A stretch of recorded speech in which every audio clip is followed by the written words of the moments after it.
Kwa nini kuna ikhtilafu? Ikhtilafu zimetoka wapi? Kwanza, tunaposoma historia ya Uislamu, wanaeleza wanawachuoni ikhtilafu ziko katika sura 3. Leo tunazichanganya hizi ikhtilafu. Kuna ikhtilafu siasia ambazo asili yake ni Hijazi na Irani. Magomvi yao asili yake ni ya kisiasa, leo yametiwa katika dini. Ikhtilafu siasia, mivutano ya kisiasa. Hijaz, kwa maana Arabuni walikuwa na matatizo yao na Wairani ya kisiasa, yana vyanzo vingi, na moja katika vyanzo vyake ni al-imama au al-khilafa, masala ya uongozi. Na watu wapitie katika Islamic history. Ikhtilafu ya pili, kuna ikhtilafu i'tiqadiyya, mivutano ya kiitikadi. Hii nayo leo watu wameichanganya, wameifanya iwe katika dini.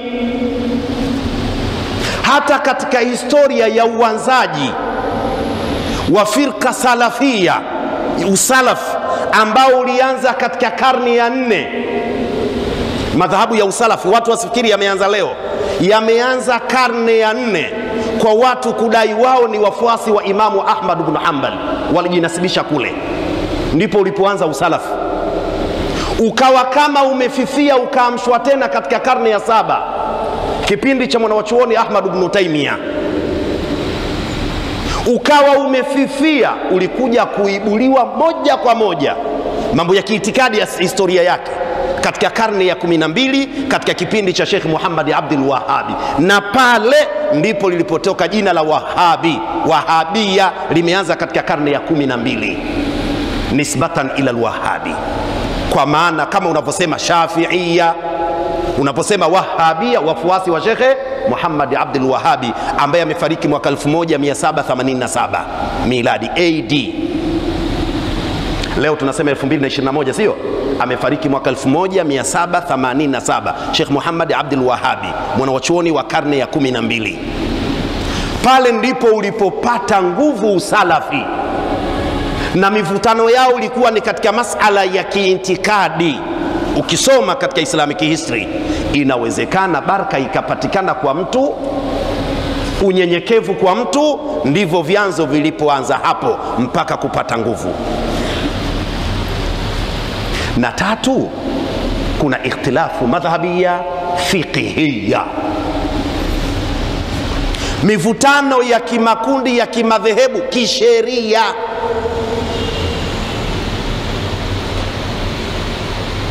Hebu kidogo tuguse kidogo, muda bado. Fiqhi, ili tuweze kupata picha ya ikhtilafu. Fi sadri al-awwal, ay fi hayati rasulillahi Muhammadin sallallahu alayhi wasallam, ndani ya temu ya kwanza ambayo mwenyewe bwana mtume sallallahu alayhi wasallam yupo. Mtume yeye alikuwa akizifundisha hukumu moja kwa moja kupitia Qur'ani na sunna zake, kwa sababu wahi, wanasema wanawachuoni, wahi umegawanyika sehemu 3. Kuna wahyun inzaliyun, na kuna wahyun manamiyun, na kuna wahyu ilhamiyun. Sasa inapokuja Qur'ani, bwana mtume sallallahu alayhi wasallam, kama ni aya ya sheria, yeye anawafundisha moja kwa moja, hapa kinachokusudiwa 1, 2, 3.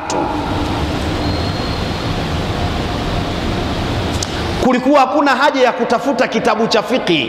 Reference ipo kama unavyoona leo. Wakati mwepesi tu nikusaidie mfano mwepesi, masala ya pesa na benki. unakwenda Dubai au unakwenda mkoa fulani kununua mchele, huwezi kubeba begi la pesa, utakuwa una matatizo, unaondoka na kadi ya benki tu. Kwa hiyo kadi ya benki wakati ule alikuwa Bwana Mtume Muhammad, yeye anamaliza kila kitu. 44 Nahli, yeye ndio mwenye jukumu la 44 Nahli, wa anzalna ilaika dhikra litubayina linnasi ma nuzila ilaihim, tumekuteremshia Muhammad mafundisho ya Qur'ani ili wewe uwafafanulie watu mafundisho waliopewa. Kwa mtume alikuwa anasoma kisha anafafanua. Zile fafanuzi za mtume ndio zaitwa hadithi. Pale ambako maswahaba wa kuelewa wanaulizana wao kwa wao, au wanakwenda kumuuliza nani? Mwenyewe Bwana Mtume Muhammad. Sasa sisi leo tusipoelewa tunaenda kumuuliza nani? Sisi leo tumeteua tusipoelewana tubishane. Tusipoelewana, na wataalamu wa mantiki toka kale wana maneno yao, ni logo, ittafaqna ala alla nattafiqa, tumekubaliana tusikubaliane. Si Kiswahili kinaeleweka? Toka zamani tumekubaliana, hii ndio tumekubaliana tusikubaliane. Ni kama kwenye mpira tu, Simba na Yanga, huku ukiwa na mchezaji mzuri tumekubaliana sisi wa upande wa pili yule tumponde tu hata kama anajua, kwa sababu ittafaqna ala alla nattafiqa, ila akija kwetu anapata sifa. Ittafaqna ala alla nattafiqa, lusogo tu leo. Baada ya kipindi cha mtume kikaja kipindi cha masahaba, waliweza kutoa hukumu za kisheria kwa kutumia Qur'ani, sunna za mtume na jitihada zao. Kilipokwisha kipindi hiki, ikaja sasa ndio kipindi cha wale aima, ambazo wanasema wataalamu zilikuwa zina turu kuu mbili, hatua kuu mbili.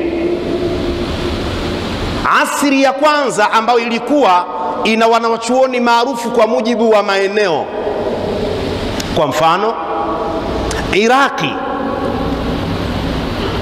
ukanda ule wote anazoa mpaka tuseme ile Shamu yote ile, alikuwa anazoa Imamu Ahli al-Kalami, ambao kwa jina lingine, lakabu nyingine walimuita Sheikhul Qiyasi, al-Imamu Nu'man ibn Thabit, maarufu Imamu Abu Hanifa, ndio anaitwa Imamu Ahli al-Kalami, mwana falsafa, na ndiye aliyetajwa ndio bingwa wa masala ya qiyasi, Sheikhul Qiyasi, moja katika lakabu zake. Imamu Ahli al-Kalami unamkusudia Imamu Abu Hanifa, Sheikhul Qiyasi unamkusudia Imamu Abi Hanifa, kama wanavyomuita al-Imamu Tabari, Imamu al-Mu'arrikhin, ndio kiongozi wa wanahistoria ya Kiislamu. Imamu Tabari wanamuita Imamu al-Mu'arrikhin. Sasa kipindi kile, kikanda ile ya Shamu yote, masala ya kisheria, maana yake tunasema sasa Mtume Muhammad sallallahu alaihi wasallam ameondoka, masahaba wameondoka, sasa tunakwenda katika temu ya aima. Kipande kile kilikuwa na Imamu Abi Hanifa, Iraki yote.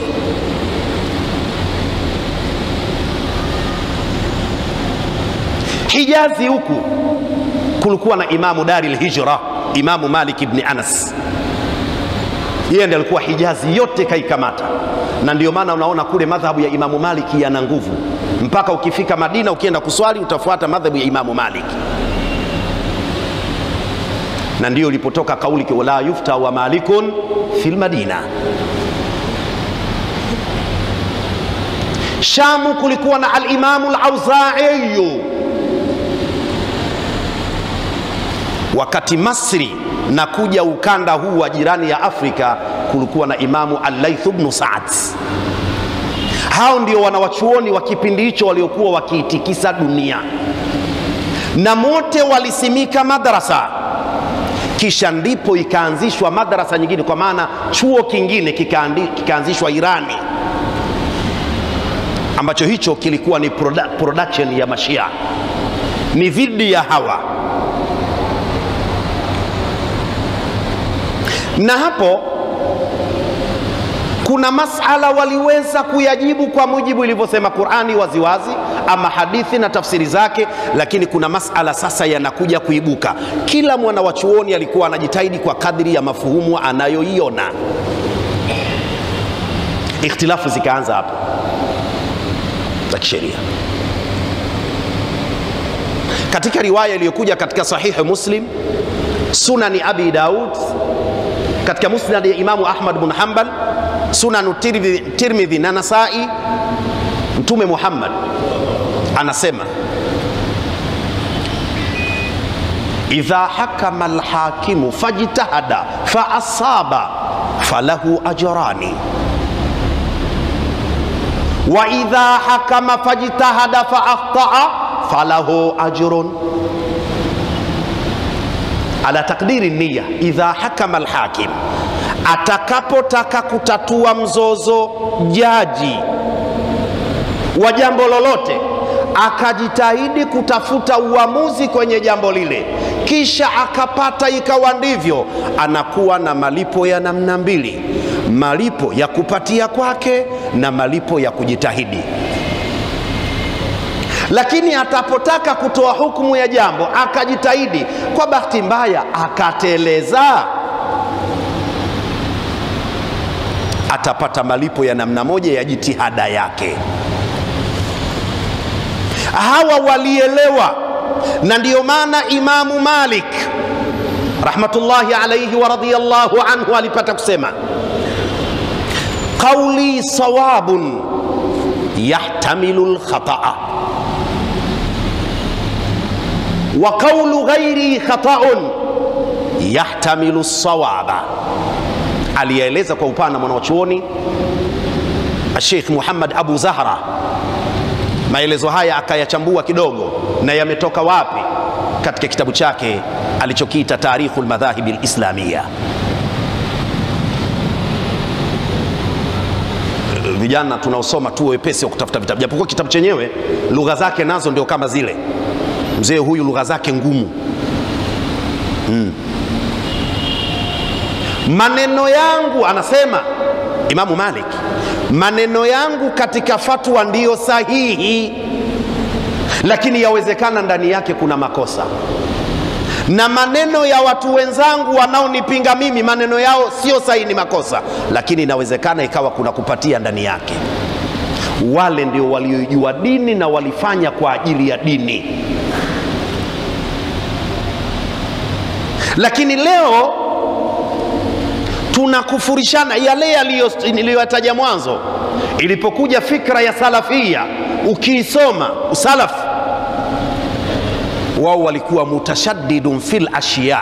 Ukisoma katika historia, walifika walimuita anayevuta sigara kwamba ni haram, na kila anayevuta ni mshirikina. Kila mvuta sigara ni mshirikina.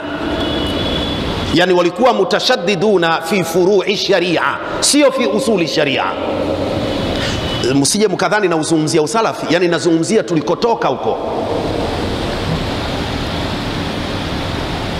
Lakini ikhtilafu inakuja tena katika hadithi.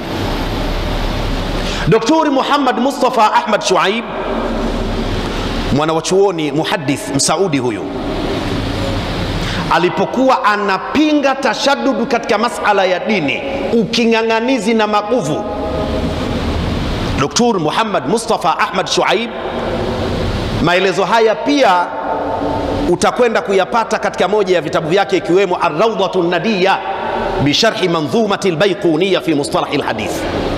Ar-Rawdatun Nadiyya, Daktari Muhammad Mustafa Ahmad Shuaib alisema hadithi inapotajwa kuwa ni dhaifu, hadithi hiyo asili yake inacheza katikati, inawezekana ipo daraja ya hasan, na asilimia kubwa ya hadithi zinazotajwa kuwa ni dhaifun inakuwa ni dhaifun la bilhaqiqa wa innama bilijtihadi, sio kwa uhakika, ni jitihada ya yule msomi, kajitahidi kaona iwe ni hii itakuwa dhaifu. Mfano, msinielewe vibaya, natoa mfano. Aliuliza mwanachuoni mmoja, alipokuwa akizipitia hadithi na kuangalia taaliki ya mwanachuoni mkubwa Sheikh Muhammad Nasiruddin al-Albani rahmatullahi alayhi wa kathara amthala. Alisema inanipa shida wanawachuoni walio karibu na zama za Mtume Muhammad, hadithi waliiona kuwa ni sahihi au hasan, lakini akaja mwanawachuoni wa mwishoni yeye akaona dhaifu. Wale wa kule wa zama zile wao wameiona inafaa, huyu wa leo anaiona haifai. Hii inanipa shida mafuhumu yake. Kiswahili changu sinaeleweka? Yani wale watu waliomuishi Sheikh Hassan bin Amiri mfano wakathibitisha haya kweli kayasema Sheikh Hassan bin Amiri, alafu inakuja mtu kutoka Tandika Azimio Maputo Muharram anasema haya hakusema. Hii inanipa tabu kuelewa. Hadithi alizozisaisha tabi Imamu Malik, amekuja baadhi yake Sheikh Muhammad Nasiruddin kuzisema hizo dhaifu. Ina maana amezijua dhaifu kwa kufuatilia vipi wakati waliopokea wote washakufa? Sieleweki itakuwa Wale wapokezi, yule aliyekuwepo wakati ule alipata urahisi wa kuwaona wale wapokezi au waliowaona. Huyu hakuwaona wapokezi wala aliowaona wapokezi wala aliowaona wapokezi wa wapokezi. Kaja juzi kafa mwaka 97 96. Alitumia kigezo gani? Hajasema kwamba kaongopa, yeye kauliza tu istighraban, amepigwa na butwa mshangao, lakini akasema wallahu a'lamu. Naeleweka sijui Niwape mfano.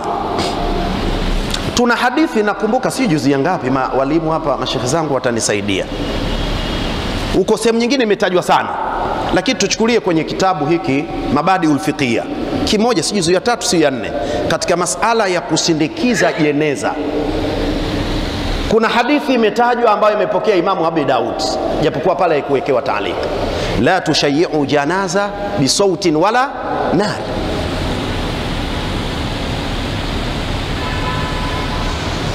Na sisi ndio mahodari wa kufanya istiqra katika mapokezi ya hadithi. Lakini ukirudia hiyo hadithi inayosemwa imepokewa kutoka katika Sunan ya Abi Daudi, unaiona hadithi majhulun ala jahalaini kule kwenye Sunan ya Abi Daudi.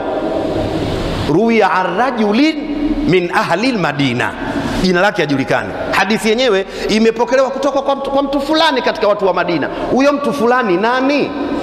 Alafu mbaya zaidi an abihi, baba yake yenyewe pia hajulikani nani. Au mimi sieleweki? Nyinyi fuatilieni katika Sunan ya Abi Daudi hiyo hadithi. Ruya an rajulin min ahli al-Madina an abihi, yeye huyo mtu mwenyewe nani? Na katika masala ya mustalahul hadithi inaruhusiwa kuifanyia kazi hadithi ambayo mpokezi hajulikani? Swali linakuja. Hairuhusiwi, manake haifai.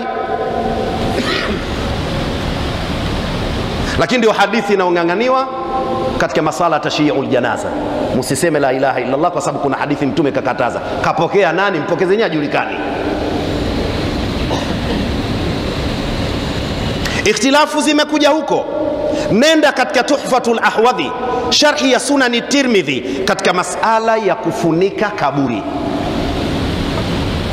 Utaona wamezileta hadithi zote. Kuna hadithi inayokubali kufunika na hadithi zinazokataa kufunika. Lakini kanuni ya sheria inasemaje? Al-muthbitu muqaddamun ala nafi. Maelezo yanayothibitisha yanatakiwa yapewe kipaumbele dhidi ya yale yanayokanusha. Sasa zikikutana hadithi inaruhusu kufunika na inayokataza, tufanyie kazi ipi? Wakatokea baadhi ya wanawachuoni wanasema tatizo hiyo inayoruhusu dhaifu. Tunarudi katika maneno ya Dr. Muhammad Mustafa Ahmad Shuaib. Asili ya hadithi inayotajwa kuwa ni dhaifu, asili yake ni hasani.